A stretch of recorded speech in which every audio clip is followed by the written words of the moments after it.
La critique épisode 6.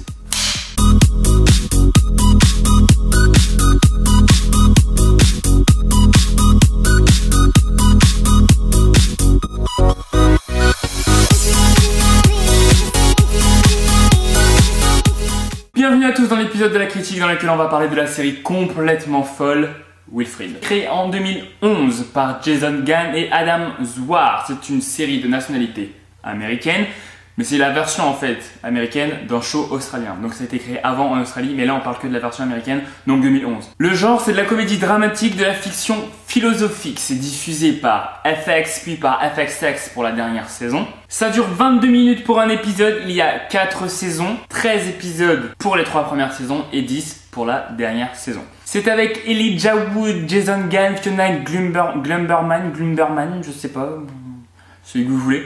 Et le statut de la série est terminé. Attention, maintenant je vais vous demander de m'écouter attentivement et de ne pas juger la série avant d'avoir regardé au moins un épisode. Parce que je sais que le synopsis va paraître un petit peu bizarre, mais s'il vous plaît, soyez attentifs. Synopsis! Ryan, joué par Elijah Wood, est sur le point de se suicider quand sa voisine Jenna lui demande de garder son chien pendant qu'elle va faire un truc dont tout le monde se fiche. Le seul hic, c'est que son animal de compagnie est un homme déguisé en chien. Voilà. C'est maintenant qu'il faut pas juger. Il y a des trucs qui font dans le show, il y a des moments où tu te dis c'est n'importe quoi, mais franchement c'est vraiment drôle, c'est vraiment bien fait. T'es toujours en train de te demander, est-ce que ce qu'ils viennent de montrer là, est-ce que c'est réel? Est-ce qu'ils sont pas en train de se moquer de Ryan? Et comment est-ce que c'est possible? T'es limite au bord de la folie toi-même parce qu'à chaque chose qui se passe, à chaque chose que tu as vu, ils sont en train de te faire douter. T'es jamais sûr de ce que tu regardes parce que dans chaque épisode, ils vont te faire douter d'une conviction que tu as eue à l'épisode précédent. Quand c'est pas dans un intervalle de 10 minutes. Mais sérieusement, il y a plein de bonnes idées dans la série. Et plus t'avances dans les saisons et plus tu te questionnes sur la stabilité de ton état mental. C'est vraiment génial. En même temps, t'es sur FXX, donc ça va assez loin dans le drame et dans l'humour noir, l'humour un petit peu dérangeant. Vous verrez quand je vous présenterai d'autres séries de la chaîne. Pour en revenir aux bonnes idées, chaque épisode commence avec une citation à portée philosophique qui sera plus ou moins le thème de l'épisode qui va se passer.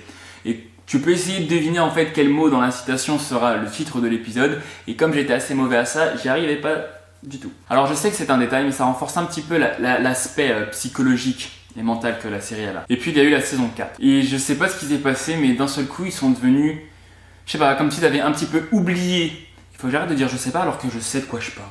C'est devenu un petit peu trop sérieux à mon goût, comme s'ils avaient oublié petit à petit l'humour. Il y a des très bons épisodes dans la saison 4, mais l'aspect général, la courbe générale de l'épisode, c'est que de la saison, ça devient un petit peu moins drôle.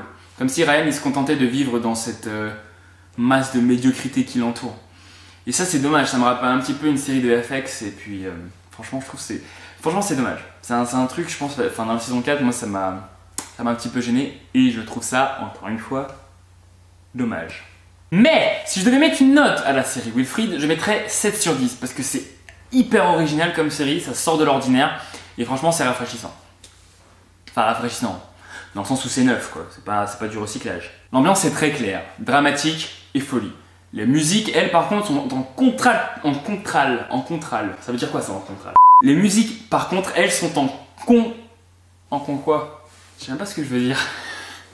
Les musiques sont en contradiction totale, c'est ce que je voulais dire, avec l'univers de la série. C'est des musiques bien légères et enfantines par rapport à l'ambiance un peu étouffante et vide du show.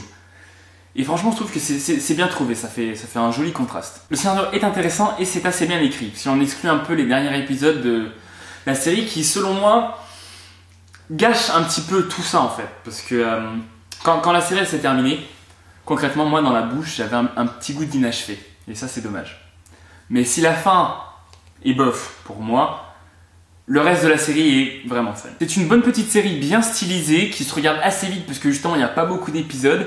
Je sais qu'à un moment les fans de Smallville et Malcolm ils vont plus se sentir et je vais le découvrir quand. Et sinon pour la petite info, l'accent australien de Jason Gann, donc le créateur et le mec qui joue Wilfried, le fait de l'avoir regardé, ça fait un petit clin d'œil à la série d'origine et je trouve ça assez classe. Oh, et si dans la saison 4 vous êtes un petit peu déstabilisé par la maman, c'est parce qu'ils ont changé l'actrice, donc c'est normal. Mais personnellement, je préférais la première actrice parce que je trouve que le rôle lui allait mieux. Donc voilà, c'est tout pour Wilfried US, une adaptation bien différente de la version australienne. Ça commence absolument pas de la même façon. En tout cas, j'espère que ça va vous plaire.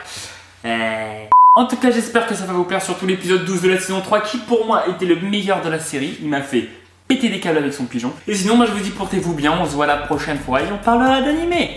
Peace. dans un canapé, mon gars. Si tu savais le nombre de références que je pouvais faire à la série, tu pèterais un câble. Surprise, motherfucker!